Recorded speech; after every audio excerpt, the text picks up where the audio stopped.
نحمده ونصلي على رسوله الكريم اما بعد فاعوذ بالله من الشيطان الرجيم بسم الله الرحمن الرحيم رب اشرح لي صدري ويسر لي امري واحلل عقدة من لساني يفقهوا قولي۔ دیکھیے، آپ چاہے ہسپتال جائیں یا آپ سفر پر جائیں تو کیا کرنا چاہیے؟ پانی ساتھ لے جانا چاہیے؟ نہیں، ہر جگہ پانی اتنا نہیں آپ لے جا سکیں گے کہ جس سے آپ کام کر سکیں، تو آپ کسی ڈبیا میں مٹی بند کر کے ساتھ لے جائیں۔ اور اگر آپ اپنی گاڑی پہ جا رہے ہیں جیسے پکنک پہ اور آپ سمجھتے ہیں جہاں آپ رکیں گے وہاں پانی نہیں ہوگا تو 1 گیلن پانی بھر کے رکھ لیں، لیکن اگر آپ کئی دن کے لیے جا رہے ہیں تو گیلن کام نہیں دے گا، تو جہاں پانی ہوگا وہاں وضو کریں، جہاں نہیں ہوگا وہاں تو ہر جگہ زمین پر کہیں نہ کہیں مٹی ہوتی ہے، مل جاتی ہے۔ اگر کمرے کے اندر ہے یا کسی بلڈنگ میں نہیں تو آپ نیچے اتر جائیے، باہر جائیے، وہاں سے لے آئیے۔ تھوڑی سی محنت اور کوشش کرنی پڑے گی۔ دیوار پہ تو نہیں ہو سکتا کیونکہ دیواریں مٹی کی نہیں بنی ہوئی نا۔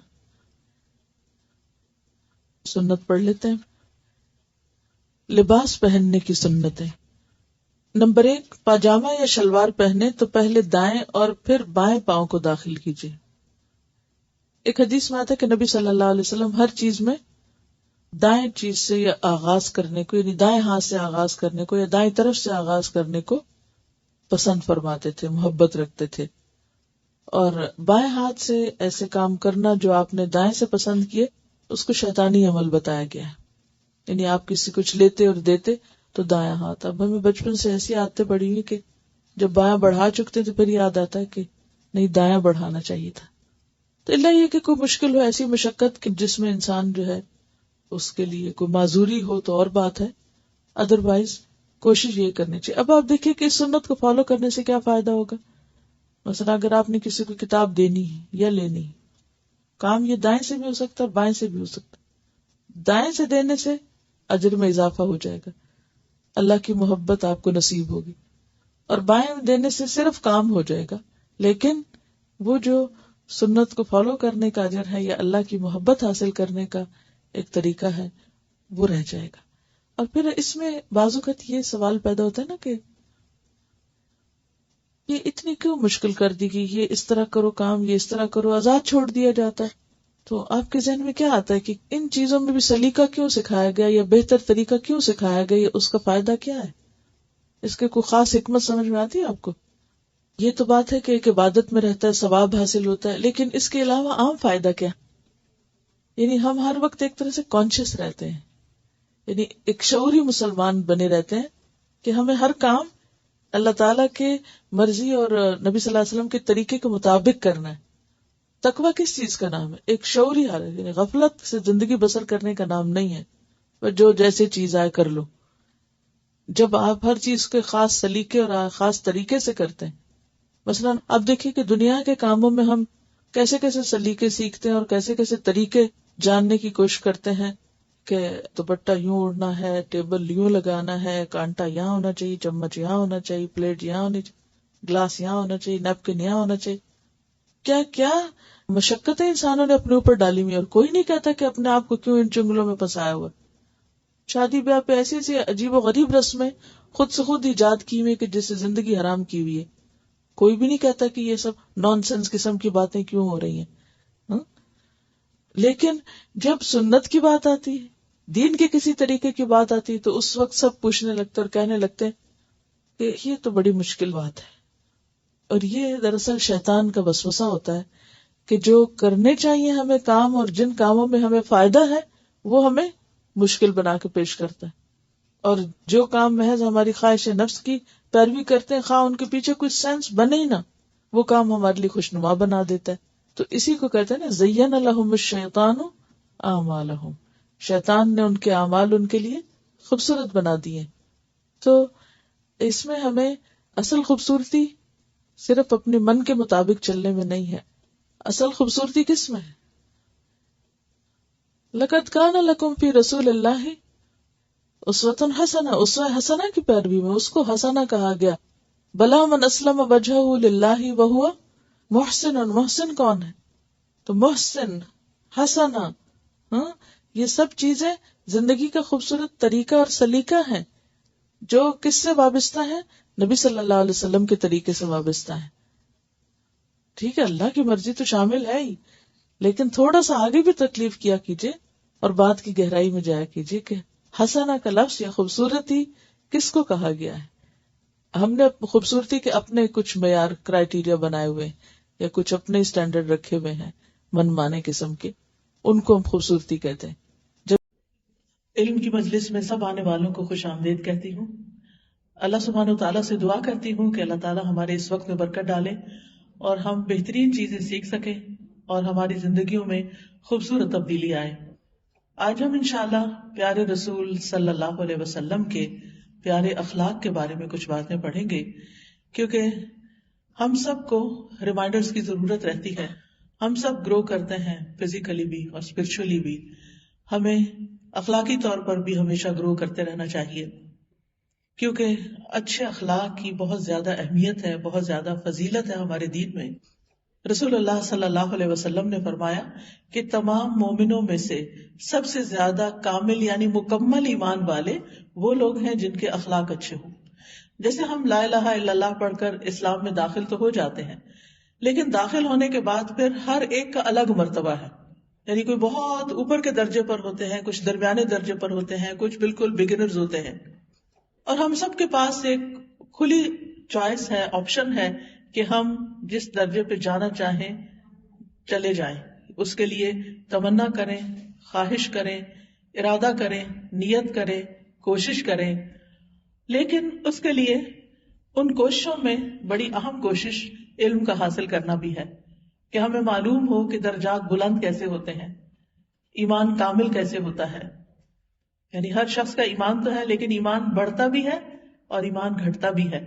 نیک اعمال سے ایمان بڑھتا ہے اور انسان اگر کوئی غلط کام کرتا ہے تو ایمان گھٹتا بھی ہے. تو ہم سب کو مسلسل اپنے ایمان کی فکر کرنی چاہیے اور اس کو بڑھانے کی کوشش جاری رکھنی چاہیے. اس لیے ہمیں مسلسل اپنے اخلاق پر توجہ دینی چاہیے تاکہ ہمارا ایمان بڑھتا رہے اور ہمارا ایمان مکمل ہو جائے. رسول اللہ صلی اللہ علیہ وسلم نے فرمایا، ابن آدم نے کوئی ایسا عمل نہیں کیا جو نماز، آپس میں صلح کرانے اور اچھے اخلاق سے بہتر ہو. یعنی اچھا اخلاق جو ہے وہ بہترین اعمال میں سے ہے، جس کو یہاں نماز کے برابر ایک طرح سے درجہ قرار دیا گیا. نماز چونکہ اللہ سبحانہ و تعالیٰ کا حق ہے، وہ اپنی جگہ بڑی اہم چیز ہے، لیکن بندوں کے حقوق میں سے اہم ترین حق یہ ہے کہ ہم ان کے ساتھ جب معاملہ کریں، جب ہم ان کے ساتھ پیش آئیں تو اچھے طریقے سے پیش آئیں. رسول اللہ صلی اللہ علیہ وسلم نے اس بات کو مزید اس طرح بھی واضح فرمایا کہ بے شک مومن اچھے اخلاق کے ذریعے روزہ دار اور قیام اللیل کرنے والے کا درجہ حاصل کر لیتا ہے. یعنی بعض لوگ ہوتے ہیں ان کو اللہ تعالیٰ توفیق دیتا ہے، وہ نفلی روزے بھی بہت رکھتے ہیں اور راتوں کو جاگتے بھی ہیں، تہجد پڑھتے ہیں، لیکن بعض لوگ یہ سب کچھ نہیں کر سکتے اپنی زندگی کی مصروفیات کی وجہ سے. لیکن وہ ان کے درجے تک کیسے پہنچے؟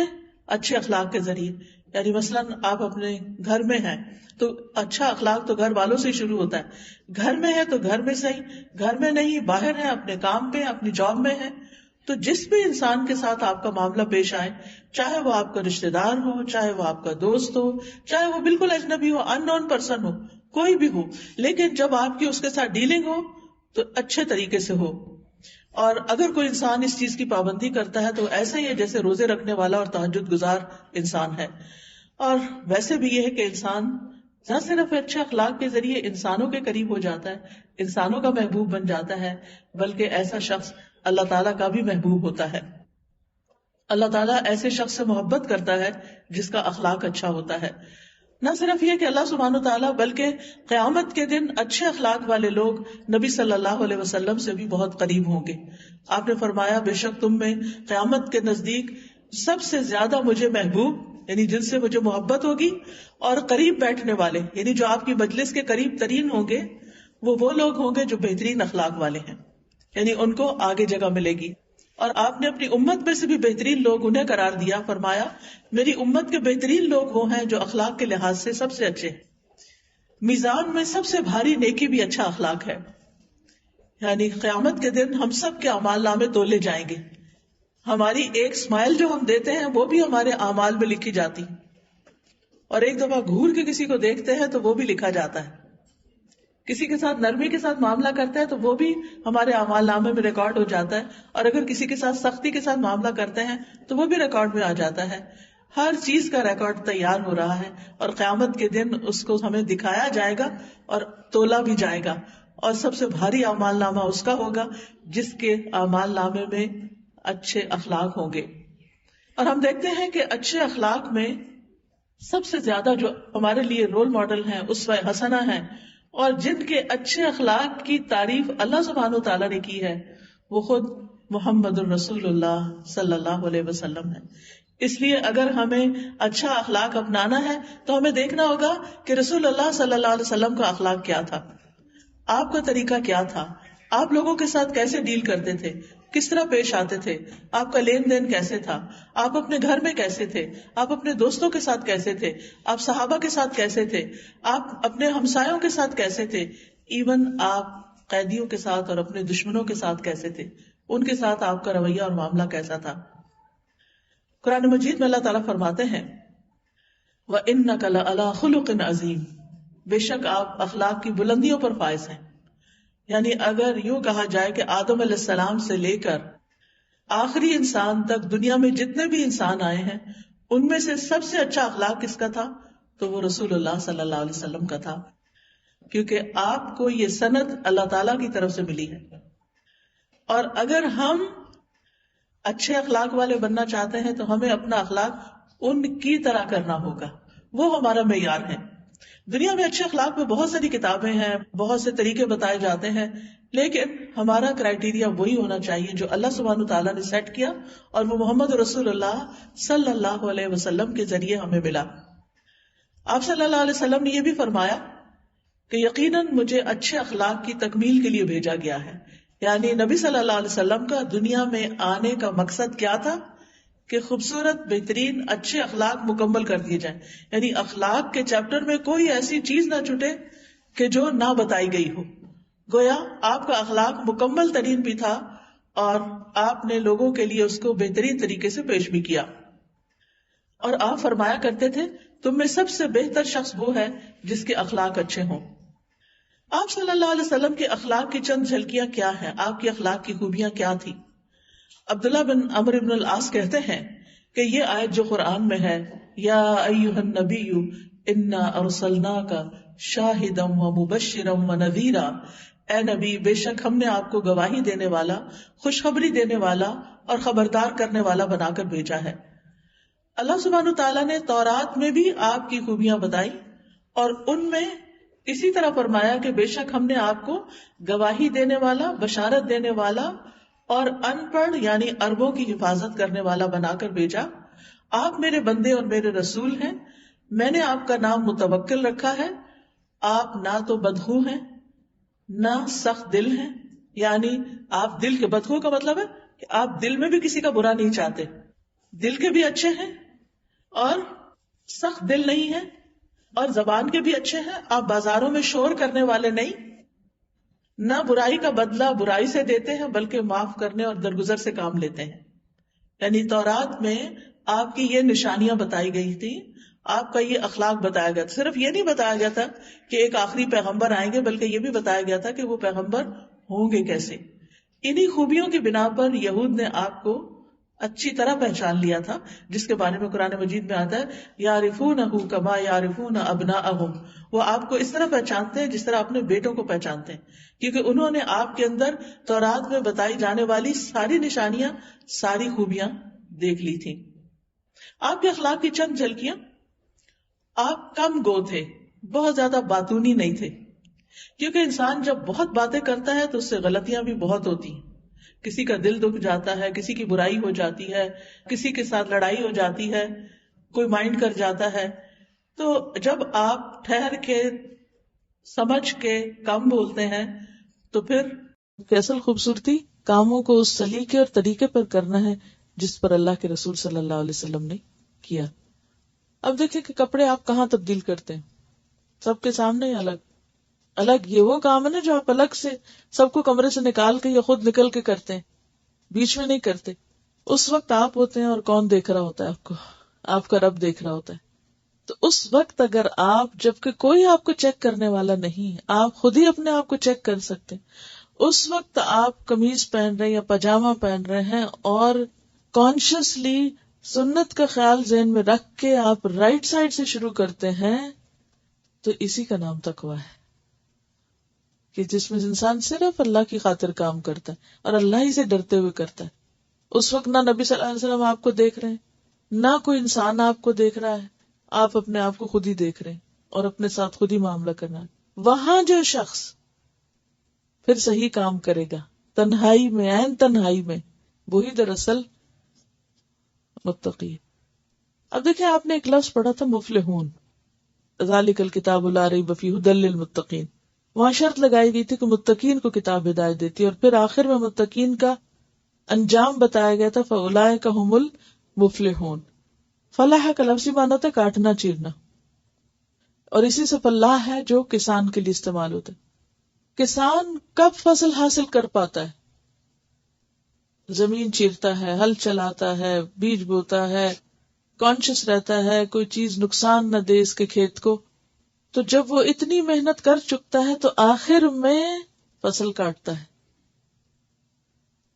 تو فلاح اس کامیابی کو کہتے ہیں جو محنت مشقت کے بعد حاصل ہوتی ہے. فلاح کون سی کامیابی؟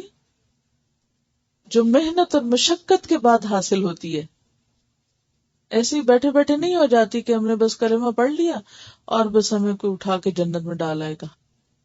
آپ کو کوشش کرنی پڑے گی، اسٹرگل، محنت، اور اس میں صرف ظاہری اعمال ہی کی نہیں، صرف ریچولز کو نہیں فالو کرنا، بلکہ شعوری طور پر کاموں کو کرنے کی کوشش، جس میں پھر انسان صرف ظاہر میں نہیں، عین تنہائی میں بھی وہی کرے جو کرنا چاہیے.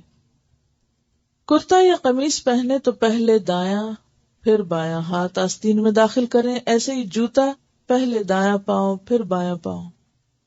جب جوتا اتارے تو پہلے بایاں. اب یہاں آپ کو فرق کرنا ہوگا.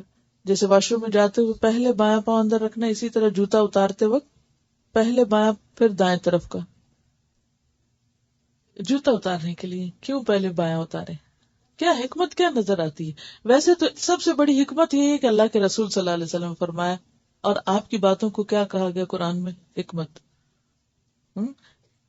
وَاذْكُرُوا نِعْمَتَ اللَّهِ عَلَيْكُمْ وَمَا أَنزَلَ عَلَيْكُمْ مِنَ الْكِتَابِ وَالْحِكْمَةِ. تو حکمت تو ہے ہی آپ صلی اللہ علیہ وسلم کی ساری زندگی اور آپ کے جو سنت ہے، تو یہی سب سے بڑی حکمت ہے کہ آپ نے ایسے کیا. لیکن انسان ذرا اس پر بھی غور کرتا ہے نا کہ آخر آپ نے ایسا کیوں کہا ہوگا، اس کے پیچھے کیا چیز، کیا وزڈم ہوگی. جاننے میں کوئی حرج نہیں، کیا چیز ہوگی، کیوں. جوتا اتارتے وقت پہلے بایاں اتارے پھر دایاں. جو ایسے کام ہیں کہ جن میں نجاست کا کوئی نہ کوئی کانسیپٹ ہے تو ان کا آغاز بائیں سے ہے، یا ان میں بایاں استعمال ہے.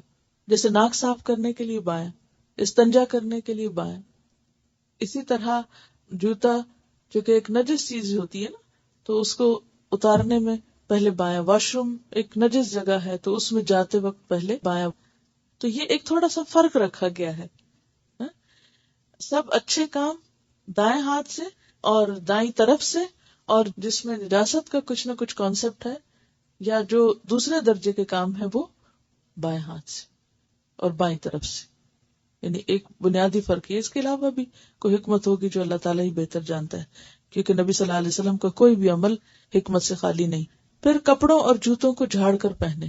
پرانے کیا نئے زمانے میں، آج کل میں یہاں بیٹھی ہوئی تھی تو وہ ایک چھوٹا سا اسپائڈر جو تھا وہ آس پاس گھوم پھر رہا تھا. تو ایسے ہی اگر آپ باہر نکلے اور آپ کے وہ یہاں سے وہاں پہنچ گیا جوتے کے اندر، تو بہتر ہے کہ آپ، اللہ یہ کہ جوتا کھلا ہے سب نظر آ رہا ہے، تو اس صورت میں پھر جھاڑنا نہیں، مگر بند جوتا ہمیشہ جھاڑ کر یا اس کو چھٹک کے پہننا چاہیے.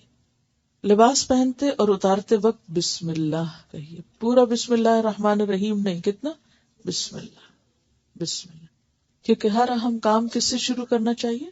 بسم اللہ سے شروع کرنا چاہیے، اللہ کے نام سے.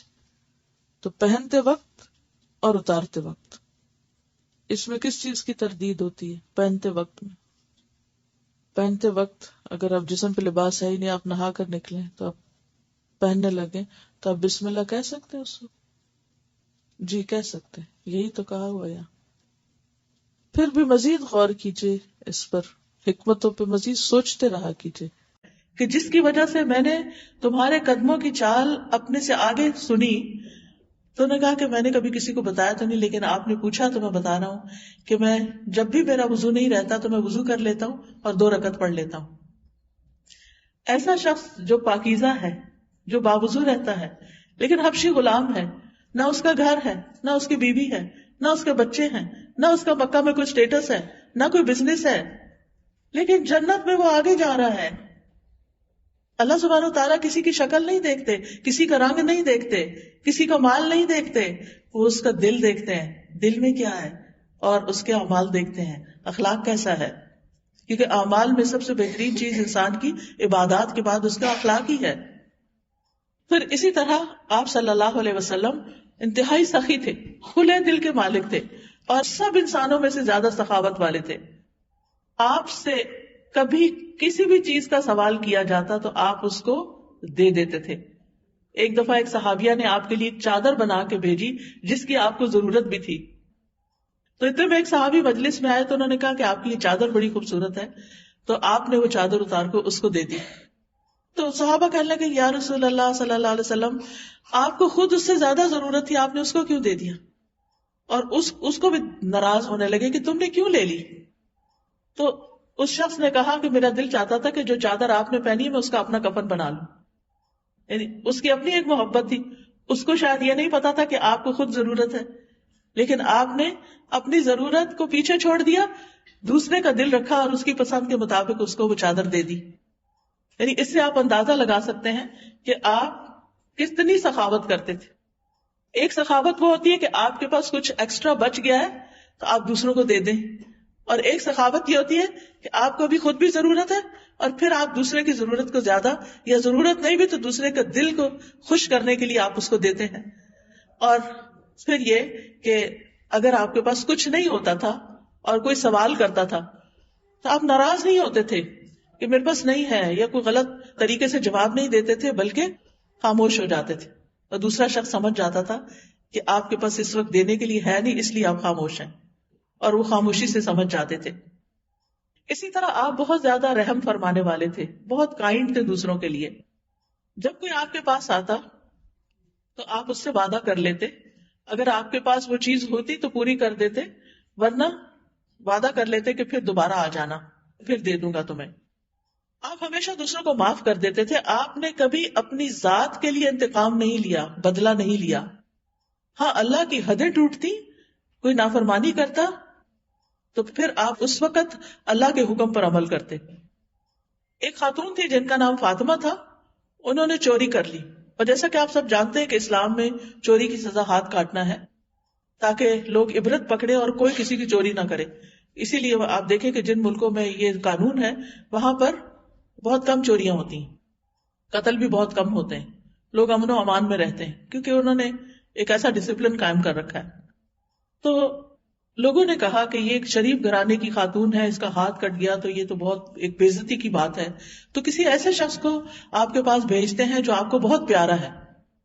تو انہوں نے کہا کہ نبی صلی اللہ علیہ وسلم حضرت اسامہ سے بڑی محبت کرتے ہیں اور آپ کی کوئی بات ٹالتے نہیں ہیں، تو ان کو بھیجتے ہیں. تو جب وہ حضرت اسامہ نے جا کے نبی صلی اللہ علیہ وسلم سے سفارش کی تو آپ نے فرمایا اگر فاطمہ بنت محمد بھی چوری کرتی، یعنی میری بیٹی بھی اگر ایسا کرتی تو میں اس کا ہاتھ بھی کاٹ ڈالتا، صلی اللہ علیہ وسلم. تو اس سے آپ اندازہ لگائیں کہ عام حالات میں آپ بہت نرم دل تھے، لیکن جہاں اصول کی بات ہوتی، ڈسپلن کی بات ہوتی تو اس کو نہیں توڑتے تھے، چاہے اس کی ذات آپ کے اپنے گھرانے پر ہی کیوں نہ پڑے. اسی طرح یہ ہے کہ جب آپ کو غصہ آتا تھا آپ فحش گو نہیں تھے، کبھی کسی کو گالی نہیں دی، کبھی اپنی زبان سے کوئی گھٹیا لفظ نہیں نکالا. یہ بھی خاص دھیان رکھیے، یعنی بعض اوقات ہم دوسروں کو خوش کرنے کے لیے، ہنسانے کے لیے غلط قسم کے لفظ یا گھٹیا زبان بھی بول دیتے ہیں. اس سے بھی بچنا چاہیے کیونکہ یہ اخلاق کے منافی ہے. تو آپ صلی اللہ علیہ وسلم فحش گو نہیں تھے، لعنت ملامت کرنے والے نہیں تھے، گالی نہیں دیتے تھے. آپ کو اگر بہت غصہ آتا تھا تو آپ بس اتنا کہتے تھے اس کی پیشانی خاک میں ملے. اس کو کیا ہو گیا ہے؟ اس کا کیا مطلب ہے پیشانی خاک میں ملے؟ یعنی یہ اور زیادہ نماز پڑھے، سجدہ کرے، زمین پہ سر رکھے، یعنی اللہ کی عبادت کرے، اللہ کا بن جائے.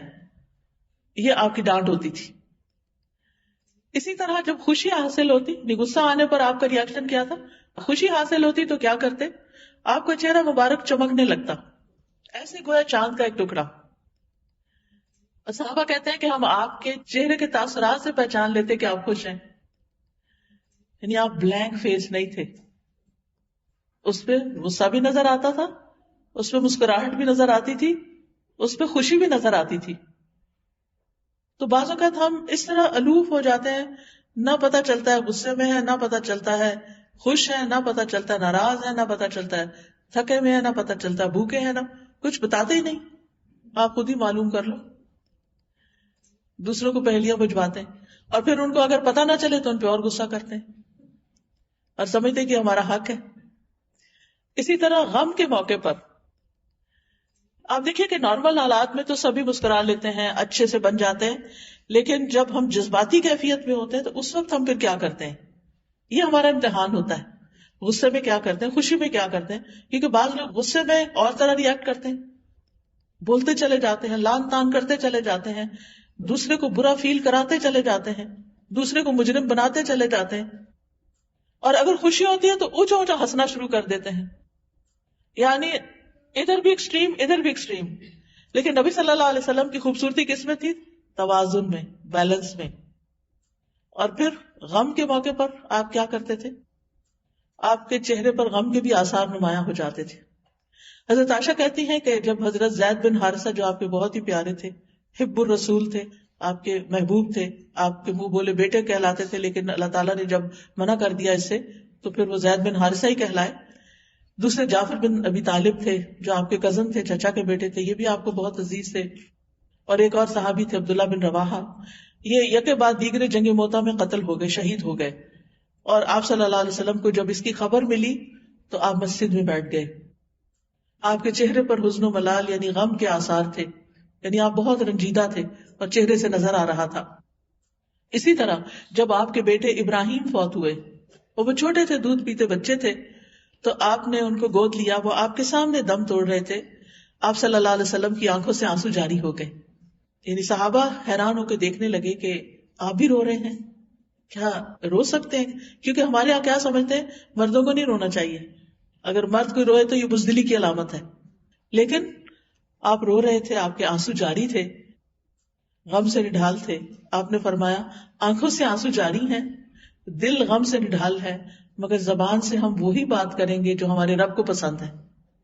اور اے ابراہیم، ہم تمہاری جدائی سے غمگین ہیں. کسی بھی باپ، کسی بھی ماں کا کیا حال ہو سکتا ہے جب اس کا بچہ اس کے ہاتھوں سے جا رہا ہو؟ دل غمگین ہے، لیکن زبان سے کوئی شکوہ نہیں کریں گے. ہم اللہ کی رضا پہ راضی ہیں. یہ ہوتا ہے اچھا اخلاق. اسی طرح سب سے بہترین اخلاق اس کا ہے جو اپنے گھر والوں کے لیے سب سے اچھا ہے.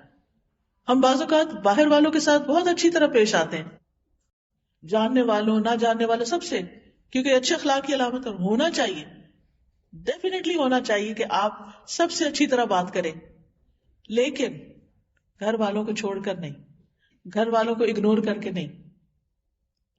رسول اللہ صلی اللہ علیہ وسلم نے فرمایا تم میں سے سب سے بہتر وہ ہے جو اپنے گھر والوں کے لیے بہتر ہو، اور میں تم سب کی نسبت اپنے گھر والوں کے لیے بہتر ہوں. یعنی نبی صلی اللہ علیہ وسلم کا اخلاق بہترین کیسے تھا کہ آپ اپنے گھر والوں سے سب سے زیادہ اچھے تھے، یعنی سب صحابہ، سب انسانوں میں سے. کیونکہ باہر انسان وقتی طور پر کسی سے ملتا ہے، ہمیں ان کی ہسٹری نہیں پتا ہوتی، ہمیں ان کے اچھے برے کام بھی نہیں پتا ہوتے، ہم بس انسان کی طرح ان کے ساتھ اچھی طرح بات کر رہے ہوتے ہیں. لیکن ہم اپنے گھر میں ہر ایک کو خوب اچھی طرح جانتے ہیں، کیونکہ ساتھ ساتھ رہتے ہیں. ماں بچے کو جانتی ہے، بچہ ماں کو جانتا ہے، باپ بیٹے کو جانتا ہے، ہسبینڈ وائف ایک دوسرے کو جانتے ہیں، ایک دوسرے کی کمی کمزوری سبھی کچھ پتا ہوتی ہے.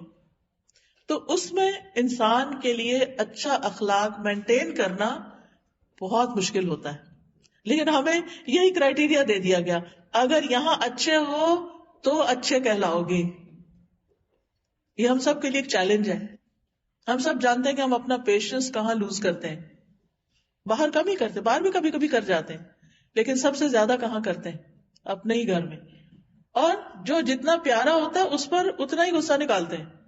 جیسے اپنے بچے، ہم سمجھتے ہیں یہ ہمارا حق ہے کہ ہم ان کو جتنا چاہیں ڈانٹ لیں، ہم ان کے ساتھ جو چاہیں کریں، ہمارے بچے ہیں نا. ہم ان کو اپنی ملکیت سمجھتے ہیں، غلام سمجھتے ہیں، حالانکہ ایسا نہیں ہے.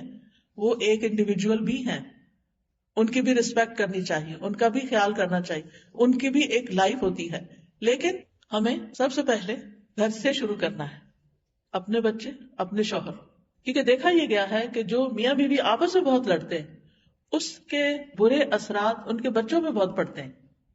کیونکہ بچے ڈیسائیڈ نہیں کر سکتے، بچوں کے لیے دونوں ہی پیارے ہوتے ہیں، ان کو ماں بھی چاہیے، ان کو باپ بھی چاہیے. یہ عقل بہت دیر سے آتی ہے کہ کون ان کے لیے زیادہ سیکریفائس کرنے والا ہے. اور بعض اوقات ایسا بھی ہوتا ہے کہ بچے جب بڑے ہوتے ہیں اور اپنی خود سے جب سوچنا شروع کرتے ہیں تو بعض اوقات وہ کسی ایک پیرنٹ کو جس نے بہت قربانیاں بھی کی ہوتی ہیں انہی کے خلاف ہو جاتے ہیں، کیونکہ ان کے منہ سے دوسرے شخص کے لیے بہت کچھ برا سنا ہوا ہوتا ہے. تو جو آپ کسی کے لیے کرتے ہیں وہ واپس آپ پر ہی پلٹ آتا ہے. تو بہرحال نبی صلی اللہ علیہ وسلم کے بارے میں حضرت عائشہ سے پوچھا گیا، بیوی سے پوچھا جا رہا ہے کہ آپ صلی اللہ علیہ وسلم کا اپنے گھر والوں کے ساتھ اخلاق کیسا تھا؟ تو حضرت عائشہ کہتی ہیں نبی صلی اللہ علیہ وسلم تمام لوگوں میں سب سے زیادہ اچھے اخلاق والے تھے، بےہودہ باتیں نہیں کرتے تھے، بتکلف بےہودہ نہیں کرتے تھے، بازاروں میں شور نہیں مچاتے تھے، برائی کا بدلہ برائی سے نہیں دیتے تھے، معاف کر دیتے تھے، درگزر کرتے تھے. اور آپ دیکھیے کہ اچھا اخلاق ہو نہیں سکتا جب تک آپ معاف نہیں کرتے. مثلا اگر کسی نے غلطی کی ہے اور آپ بھی وہی کچھ کر رہے ہیں تو پھر فرق کیا رہ گیا؟ جب ایک غلطی کرتا ہے اور دوسرا معاف کر دیتا ہے، ٹھیک ہے وقتی طور پر آپ کو غصہ آ جاتا ہے، لیکن آپ اپنی زبان سے کوئی بات نہیں نکالتے، آپ خاموشی اختیار کر لیتے ہیں، آپ وہاں سے اٹھ جاتے ہیں، آپ کہیں اور چلے جاتے ہیں، یہ سب ٹھیک ہے. لیکن اگر آپ چیخنا چلانا شروع کر دیتے ہیں، آپس میں لڑائی جھگڑا شروع کر دیتے ہیں، اور بعض اوقات آپ دیکھیں کہ چھوٹی سی بات سے بات شروع ہوتی ہے، کیونکہ شیطان ہر وقت اس بات کی تاک میں رہتا ہے کہ محبت کرنے والوں کے درمیان پھوٹ ڈالی جائے، کیونکہ محبت زندگی کو خوبصورت بناتی ہے. اور اللہ سبحانہ وتعالیٰ نے ہسبینڈ وائف کے بیچ میں قدرتی محبت رکھی، بالکل اجنبی ہوتے ہیں لیکن اللہ تعالیٰ فرماتے ہیں کہ وجعل بینکم مودۃ ورحمہ، مودت اور رحمت دو چیزیں اللہ تعالیٰ دلوں میں ڈال دیتا ہے. لیکن شیطان کا کام کیا ہے کہ انسان چین سے نہ رہ سکے، آرام سے نہ رہ سکے، ان کے درمیان ضرور لڑائی ڈلوائی جائے. لہٰذا وہ چھوٹی چھوٹی باتوں کو ایشو بنا کر آپس میں تلخی پیدا کر دیتا ہے، اور جب تلخی ایک دفعہ ہو جاتی سارا دن خراب ہو جاتا ہے، ساری رات خراب ہو جاتی ہے، حاصل کچھ بھی نہیں ہوتا. چند لمحے اگر کنٹرول کر لیا جائے، صبر کر لیا جائے تو بولنے سے زیادہ خاموشی بہتر ہوتی ہے. یعنی غصہ آ رہا ہے آپ کو تو غصے کا اظہار خاموشی سے کر لے بجائے بولنے کے. کم از کم ہمارے فرشتے تو آرام پائیں گے نا، ان کو بھی شاید جلدی جلدی لکھنا پڑتا ہوگا. پھر اسی طرح یہ ہے کہ نبی صلی اللہ علیہ وسلم اپنی ازواج مطہرات کا خیال رکھتے تھے. حضرت انس کہتے ہیں کہ نبی صلی اللہ علیہ وسلم اپنی ازواج کے پاس تشریف لائے، اونٹ ہانکنے والا اونٹوں کو تیز تیز ہانک رہا تھا، یعنی سواری پہ تھی ازواج مطہرات. اس کا نام انجشا تھا، اونٹ چلانے والے کا ڈرائیور جو تھا. آپ نے فرمایا انجشا وَيْحَكَ ایک ہوتا ہے کیا ہو گیا تمہیں، جیسے ہم کہتے ہیں What's wrong with you؟ اونٹوں کو آہستہ آہستہ چلاؤ، نازک آپ گینے ہیں. یعنی خواتین کی رائڈ ایسی نہ ہو، کیونکہ آپ کو پتا نا کہ اونٹ جب چلتا ہے تو بہت زیادہ وہ ہلتا ہے، اور اگر بہت زیادہ اس کو دوڑایا جا رہا ہے تو وہ تو اتنا زیادہ آگے پیچھے ہوگا کہ انسان کی ہڈیاں ہی ہل جائیں. تو نبی صلی اللہ علیہ وسلم نے خاص طور پر تلقین کی کہ ایسا مت کرو، خواتین بیٹھی ہیں اوپر. یعنی اس سے آپ اندازہ لگا سکتے ہیں کہ وہ کن کن باتوں کی کیئر کرتے تھے. اسی طرح حضرت عائشہ کے ساتھ نبی صلی اللہ علیہ وسلم کا اتنا خوبصورت تعلق تھا کہ حضرت عائشہ جہاں پانی پی کر رکھتی تھی، نبی صلی اللہ علیہ وسلم اسی گلاس سے اسی جگہ سے منہ لگا کے پانی پیتے تھے. حضرت عائشہ گوشت کھا کر ہڈی رکھتے تھی، آپ صلی اللہ علیہ وسلم اس ہڈی کو اٹھا کر پھر چوس لیتے تھے. یعنی آپ یہ نہیں کہتے تھے یہ تو عورت کا کھایا ہوا ہے اور عورت کا چھوڑا ہوا ہے اور عورت کا جھوٹا ہے، نہیں. تو اس سے آپ اندازہ لگا سکتے ہیں کہ آپ کے اندر تواضع بھی کتنی تھی اور محبت کا اظہار بھی کیسے کرتے تھے. اسی طرح بچوں کے ساتھ آپ کا اخلاق بہت اچھا ہے. آپ دیکھیں کہ عام طور پر یہ ہوتا ہے کہ ہم اپنے سے بڑوں کے ساتھ احترام سے پیش آ جاتے ہیں، اگر ہم ان سے کوئی ناراضگی بھی ہو تو تب بھی ہم خاموش ہو جاتے ہیں. اپنے پیرنٹس ہیں جیسے یا استاد ہیں یا کوئی بھی، اگر ہمیں ان کی کوئی بات پسند نہ آئے تو ہم بہت ریئیکشن نہیں شو کرتے. کچھ لوگ تو میں کہتی ہوں یہ بدبختی ہی ہوگی کہ جو اپنے ماں باپ کے آگے بولتے ہیں، بدتمیزی کرتے ہیں، بد اخلاقی کرتے ہیں، اور آزادی کے نام پر جو جی میں آئے وہ کہنا شروع کر دیتے ہیں. اس سے بڑا بدبخت کوئی نہیں جو اپنے والدین کے ساتھ ایسا سلوک کرے. لیکن ہم عام طور پر جو ہمارے برابر کے لوگ ہوتے ہیں، چاہے اسٹیٹس میں برابر ہوں، چاہے عمر میں برابر ہوں، چاہے علم میں برابر ہوں، یا کولیگز ہوں ہمارے ساتھ کام کرتے ہوں، تو ان کے ساتھ ہم بہت احتیاط سے چلتے ہیں، کیونکہ ہمیں پتا اگر ہم نے ان کے ساتھ کچھ کیا تو یہ بھی ہمارے ساتھ جواباً پھر ویسا ہی کریں گے. تو وہاں تھوڑا سا ہم بہتر ہوتے ہیں. لیکن جو ہم سے چھوٹے ہوتے ہیں عام طور پر ان کے ساتھ ہمارا رویہ اچھا نہیں ہوتا. ہم سب مائیں ہیں، ہم سب اپنے اپنے بارے میں سوچیں کہ ہم اپنے بچوں کے ساتھ کیسے ہیں، کتنا صبر ہے. آج ایک میٹنگ تھی ہماری ٹیچرز کے ساتھ جو بچوں کی کلاسز لیتی ہیں، تو ان سے مختلف ایشوز پر ڈسکشن ہو رہی تھی. تو وہ بتا رہی تھی کہ ہم بچوں کے ساتھ بات چیت کرتے ہیں. تو میں نے کہا کہ کیا بات چیت کرتے ہیں مثلاً؟ تو وہ کہتی کہ ایک بچہ کہتا ہے کہ میری ماما مجھے ہر روز ڈانٹتی ہیں کہ تم اپنا بستر بناؤ. لیکن ایک دن بھی انہوں نے مجھے یہ نہیں بتایا کہ کیسے بناؤں، اور مجھے سمجھ نہیں آتی میں کیا کروں. کہتے پھر میرے ڈیڈی نے مجھے بستر بنانا سکھایا. بعض اوقات ہم مائیں بہت ناجائز رویہ اختیار کرتی ہیں، بچوں سے وہ ایکسپیکٹ کرتے ہیں جو ہم نے ان کو سکھایا